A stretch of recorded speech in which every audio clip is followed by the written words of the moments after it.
Hi everyone. So I think this is just the second talk that I am doing on ankle fractures. Just a little bit more advanced, not talking about the basics. So we discussed about the posterior malleus last time and how posterior malleus is important in maintaining the stability of the syndesmosis, and we discussed quite a lot of cases during that talk. This is again another aspect of fixing ankle fracture, just a continuation of posterior malleus, in which we'll talk about the importance of the ligaments, which includes the deltoid ligaments, lateral ligaments like ATFL and CFL, as well as syndesmosis, plus the avulsion injuries of the syndesmosis. So that's the essence of the talk today. So if you have any question, there would be some cases. So if someone is keen to elaborate, I will just ask it and like hold for 10 seconds. If someone wants to speak, then you can either raise hand or you can just speak. Okay. So why is this talk important, and what is now happening in the world? So there is more and more emphasis on fixing each and every fragment of the ankle fractures. So if there is any fragment which is there, which can contribute to the stability, it needs to be fixed. Bone-to-bone apposition is best. Reduction, or assuming that you have taken care of the syndesmosis, everything will be fine. The role of ligaments is improving. It's increasing. The evidence is coming more in favor of these sort of ligament. So like syndesmosis ligaments in ATFL, AITFL, ATFL, CFL on the ligament. So definitely the long term already better if you restore the whole bony anatomy and you do an anatomical reduction of all the bony fragments. And then if you compare it with the indirect reduction by the syndesmosis fixation, then definitely we know that this is better. And I discussed about it in the last talk. Ligaments is a very important aspect of the ring of the ankle because ankle actually breaks as a ring. So we already know there's a ring in the axial plane, but I'll talk about a sagittal plane ring as well in this talk. And so you repair them, it leads to better long-term stability. So this is a typical, trimallar fracture that we see. It's a supination external rotation type 4. So first one is injury to the AITFL. Second is a Weber B fracture of the fibula. Third is either an avulsion or a rupture of PITFL or an avulsion with the posterior malleus fragment. And the fourth is either a deltoid ligament injury or a medial malleus fracture. So this, when I was doing my post-graduation, we saw this X-ray. We say trimallar fracture, the posterior malleus is less than 25% of the joint surface. So during my PG, it was simple: fix medial malleus, lateral malleus, you fix it with the plate, medial malleus with the screw. And then if the syndesmosis is unstable, I mean, for us, it was like syndesmosis is zarurat nahi hai, but we later on read about it and we said if the syndesmosis is unstable, then we just fix the syndesmosis. Presently, what we are doing, we are fixing the medial malleus, we are fixing the posterior malleus, we're fixing the lateral malleus. So I go posterolateral for these approach, fix posterior, fix lateral, then go medial, and then assess the syndesmosis. If it is unstable, we restore it or fix it with the help of a tight. What is the future, and now what is the upcoming literature now that we fix the medial malleus, posterior malleus, lateral malleus, and then we repair the AITFL, or we do an internal bracing for the AITFL ligament. And then once we restore everything, we'll see that the syndesmosis actually is already restored and you don't really need to do anything to the syndesmosis.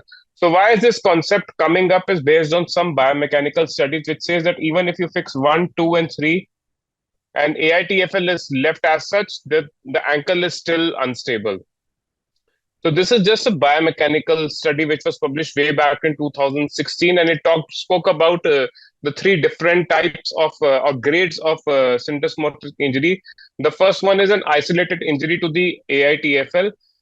So when only AITFL is ruptured and PITFL is still intact, AITFL is the most significant, restraint to the external rotation of the distal fibula. So there is an increased external rotation plus an isolated AITFL injury would lead to a posterior translation of the distal fibula.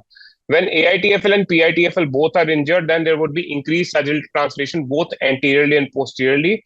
And the grade 3 is when there is an associated either a medial injury or a high fibula fracture with an interosseous ligament disruption. So in that case is the typical one in which you get an increased lateral translation of the distal fibula, which is actually the standard, the old hook test, in which you're putting a hook into the fibula and trying to see whether it displaces laterally or not. So this is only positive in cases of grade 3 injuries, while grade 1 and grade 2 you are actually doing. That is why we are doing more and more of external rotation stress test. So anyways, this is about the injury. But talking about the study itself, the study basically compared 3 different ways of restoring the syndesmosis. One was fixing with 1 screw, another was fixing it with single tightrope or 2 tightropes.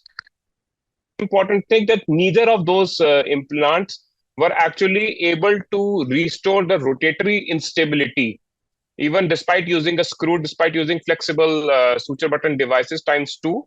Still, there was an increased external rotation when you're doing the stressing. And so that was the importance that it was highlighted, that despite even in stage 1. So that means that rotationally you need to make it stable, and that is why you need to fix the AITFL ligament as well. And talking about AITFL injuries, the AITFL injuries can be bony avulsion or soft tissue. So bony avulsion, you have a Chaput fragment, which is more commonly, we see it is more commonly, but actually you see that Wagstaff fragment, which is from the fibula, it is actually more common, and many a times it is missed because we are dealing with the main fibula fracture and you miss this fracture. So the incidence of AITFL avulsion is as high as 26%, mostly from fibula, but later on, but some cases from the tibia as well. And how do you identify it? You can never see it on X-ray, trust me on that. Always get a CT, and if on the CT the fragment is there, you need to look for it and you need to restore it, because bone-to-bone stability is the best way that you can restore the syndesmosis. So when we talk about AITFL, as I said, that it is one of the most important or very important for maintaining the rotatory stability. And if you are not repairing the AITFL but just putting the syndesmosis, the ankle is still rotationally unstable, and which can have clinical implication, though there is still no clinical study to say that AITFL disruption, if neglected, would lead to a significant poorer outcome, which is there for posterior side. Okay, so if anything like this has happened, then it needs to be repaired, or maybe do an internal bracing. Basically, what is internal bracing is that you repair it and then you use something called a fiber tape. So basically repairing, you, in this case, this is a typical arthrex plate in which you have holes. So these holes are basically for the sutures or the